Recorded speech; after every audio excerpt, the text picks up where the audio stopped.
Hello' friends, মোৰ অন্য এটা ব্লগলৈ আপোনালোক সকলোকে স্বাগতম জনালোঁ। আৰু আজি হৈছে 6 ডিচেম্বৰ আৰু ঘৰতে আমি আজি আমাৰ সৰু ল'ৰা নমুৰ অন্নপ্ৰসন পাতিব লৈছোঁ।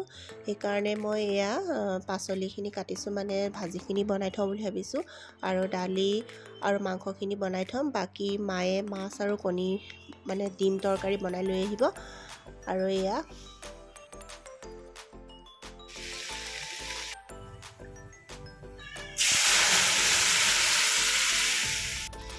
দালিখিনি তেল মৰা হৈ গ'ল। এতিয়া মাংসখিনি বনাই লওঁ। নিয়মটোহে কৰা হ'ব, আচলতে আমি বাহিৰতে খামগৈ, সেইকাৰণে বেছিকৈ বনোৱা নাই।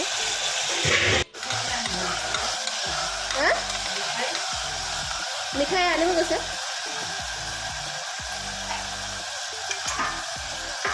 আৰু এইফালে শাহুমায়ে ৰুটি বনাইছে অমুক খুৱাই লওঁ বুলি, কাৰণ সি একো খোৱা নাই ৰাতিপুৱাৰ পৰা। আৰু এইফালে প্ৰসাদ মানে আমাৰ গোঁসাই ঘৰত শাহুমায়ে প্ৰসাদৰ কাৰণে ৰেডি কৰি থৈছে, অলপ সময় লাগিব, সেইকাৰণে তাক খুৱাই লৈছোঁ।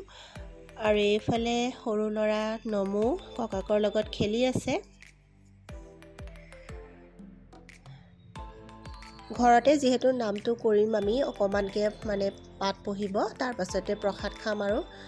আৰু এইফালে মামাক আহি পাই গ'লহি, মানে মাহঁতো আহিলে। এইফালে এতিয়া ডেক'ৰেশ্যনৰ কাম কৰি আছে অলপ।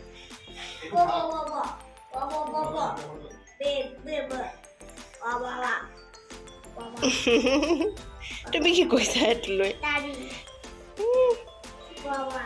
দাঢ়ি বনাইছে।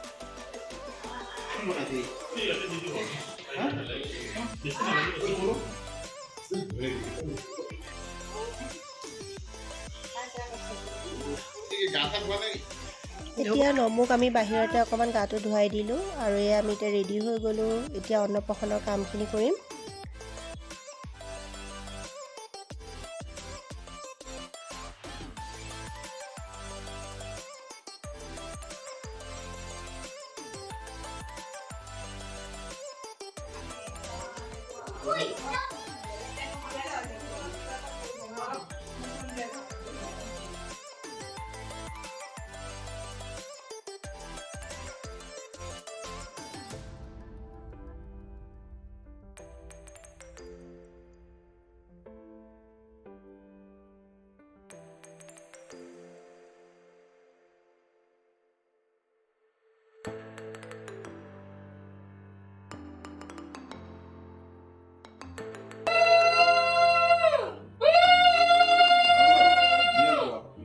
বাস হৈ যাব, ভাতটো নগ'লে হ'ল।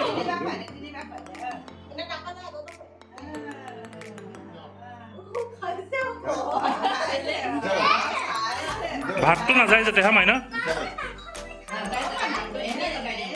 অঁ বাবা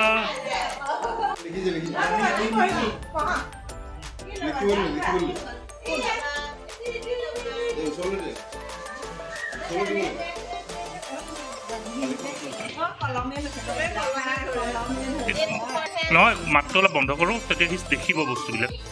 মামাৰ মাতে চোৱা ইফালে শুনি আছে। বাবা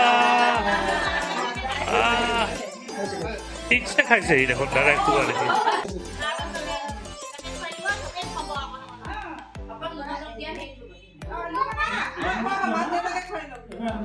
ভাত কেইটা গৈছে?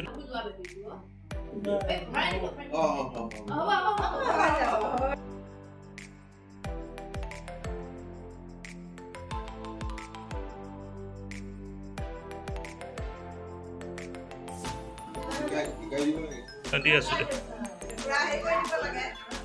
বাছ।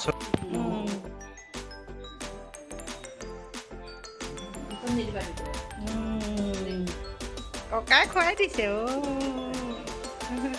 দিয়া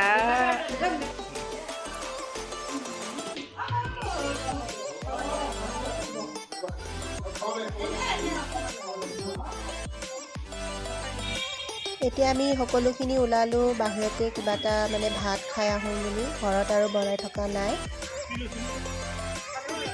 এয়া মাহঁত ওলাই আহিছে, আৰু মোৰ মাহঁত আৰু মোৰ ননন্দৰ পৰিয়ালটো। আমি এতিয়া বাহিৰতে গৈ খাই আহিমগৈ। আৰু আজিলৈ ব্লগটো ইয়াতে সামৰিলোঁ। ভাল লাগিলে এটা লাইক আৰু চেনেলটো ছাবস্ক্ৰাইব কৰি দিব। বাই।